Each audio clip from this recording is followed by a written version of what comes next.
Here's a counterclaim I filed on the record. Counterclaim, amount of $27 million, and the immediate return of Greyson Zane Moose. Now, they acted like I just came up with that number, but I'll show you where I got that number. March 5th, 2020, Rhonda Christopher with the Department of Child Safety committed multiple violations against me. Showed up at the hospital to investigate a claim of neglect against my newborn, Greyson Zane Moose. She had only one duty, and that was to ensure the safety of my newborn baby. Her actions did the opposite.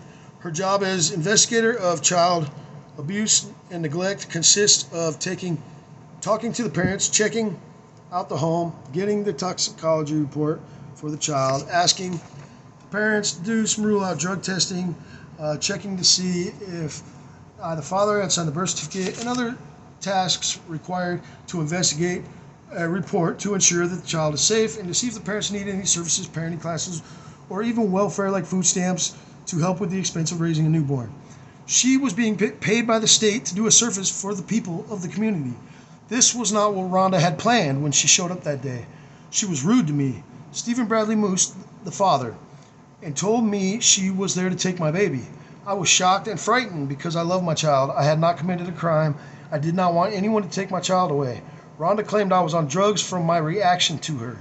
When I asked her to show me some ID and a lawful order to take the baby, she left, came back with armed police, and illegally kidnapped the 2-day-old baby. She used perjury on a removal request to obtain the removal order. She did no investigation, which was what she was being paid to do with taxpayer money. The only goal she was supposed to accomplish was ensuring the safety of Greyson Zane. The job that Rhonda holds is very important. She has the power to remove a child from its family.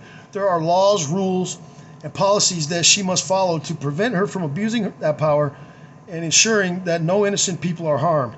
The innocent people of Arizona that she swears and has an obligation to protect. Rhonda had only one goal on this assignment: to ensure the safety of baby Greyson Zane Moose. Rhonda's actions were not only illegal, but it put Greyson in danger where he has suffered far more than any 5-month-old baby should. He was denied the ability to bond with his parents.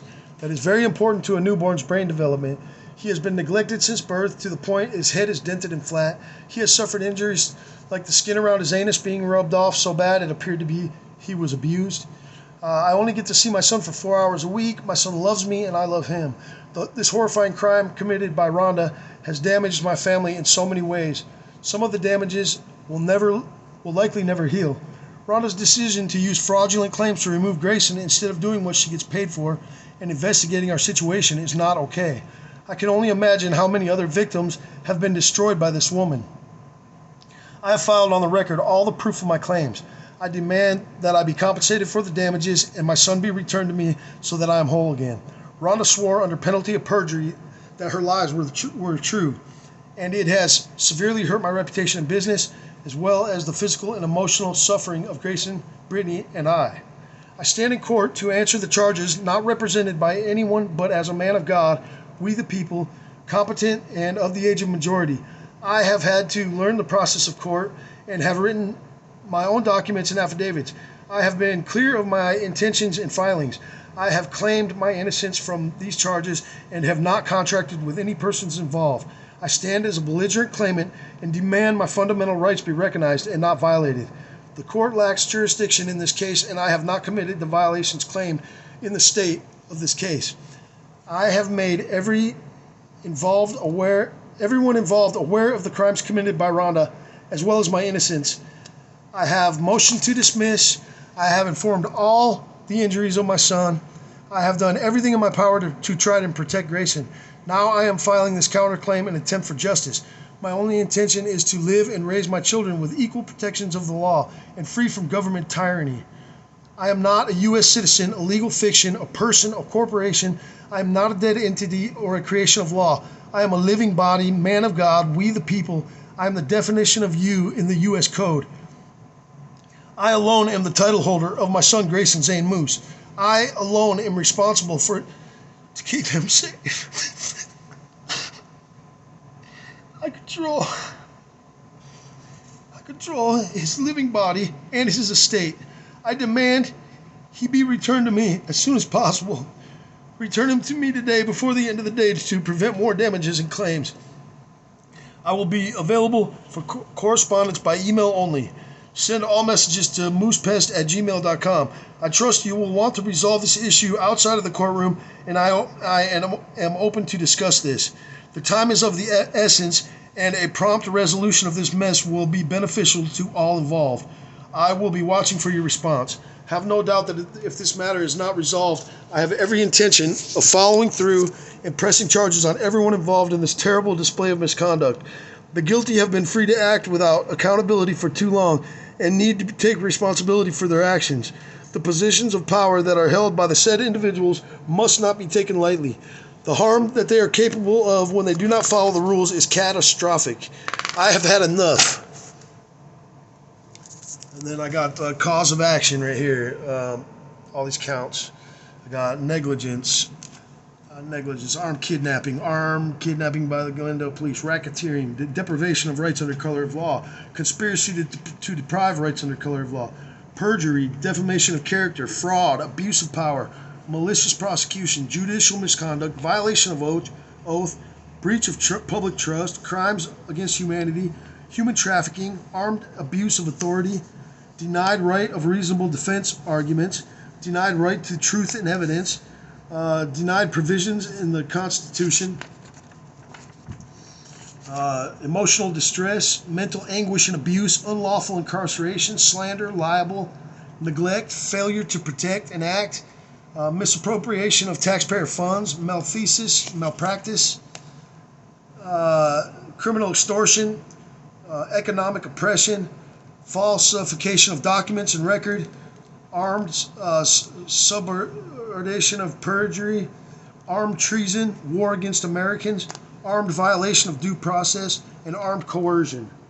List of people involved: Kenneth Skiff, Judge Ireland, Rhonda Christopher, Mary Bronovich, Denise Valenzuela, Kristen Culberson, Matthew Laura, Catherine Harris, Valora Vincent, Mike Foss, Doug Ducey, Abby Johnson, Kathleen Martonsik, Mary Vaughn, Francine Harbalou, Aaron Burke Hawkinson, Reina Hernandez, Marcia Garrett Mahuto, Annalisa Cortez, Karen Wagner, Krishnan Z. Browski, Officer W. Esch, Unnamed Officer with Esch, B. Katuna 17960, J. Steck 50791, S. Bucaro 51250, Gar 10158, Pullen 10425, Van Karen, Mesa Juvenile Court, Arizona Department of Child Safety, Glendale Police Department, Mesa Police Department, Arrowhead Hospital, State of Arizona, Attorney General's Office, Rising Youth, Paula Haynes, Foster Care Review Board, and then Jeremy and Jessica Welsh, the foster parents. Those are the bad guys. Well, not even all of them. No official with a greater IQ than room temperature in Alaska could claim that he or she did not know that the conduct at the center of my CPS case violates both state and federal laws. Social worker in my case are alleged to have knowingly, maliciously violated the law in their attempt to sever protection relationship with the mother. Perjury is a crime under both federal, California state law, as is knowing. Crimes make no distinction between criminal and civil proceedings. Malicious criminal behavior is hardly conduct for which qualified immunity is either justified or appropriate. The power of a court to adjudicate a particular type of matter and provide the remedy demanded. A court must have jurisdiction to enter a valid enforceable judgment on a claim. Where jurisdiction is lacking, litigants through various procedural mechanisms may retroactively challenge the validity of a judgment. Jurisdiction may be broken down into two categories: personal jurisdiction and subject matter jurisdiction. Personal jurisdiction is the requirement that a court have power over the defendant based on minimum contacts with the forum. Subject matter jurisdiction is the requirement that a court have power to hear the specific kind of claim that is brought to that court. While litigating parties may waive personal jurisdiction, they cannot waive subject matter jurisdiction. In federal court, under federal rules of civil procedure, a motion to dismiss for lack of subject matter jurisdiction is considered a favored defense and may be raised at any point in the litigation process, even if the parties had previously argued that subject matter jurisdiction existed. In fact, the court may dismiss a case sua sponte on its own for lack of subject matter jurisdiction. Congress, both the federal and state, do not have the consent of the people from the supreme law of the land or the law of the land to create artificial jurisdictions or rules of procedure that subvert the rule of law. Lack of personal jurisdiction, neither the Department of Human Services nor Utah Family Court has absolutely no power over the petitioner, who is one of we the people. Unless the petitioner can produce a marriage contract from any state and provide evidence that the petitioner was in district for longer than 6 months prior to the original filing. Lack of subject matter jurisdiction, there was no marriage contract that would bind the petitioner to any family law or any family court in any state. Fraud upon the court. There is no statute of limitations on fraud except for clerical errors and mistakes. And fraud vitiates everything. United States versus Throckmorton, 98, U.S. 61, 1878. In Bullock versus United States. The court stated fraud upon the court is fraud which is directed to the judicial machinery itself and is not fraud between parties or fraudulent documents, false statements, or perjury. It is where the court or a member is corrupted or influence is attempted, or where the judge has not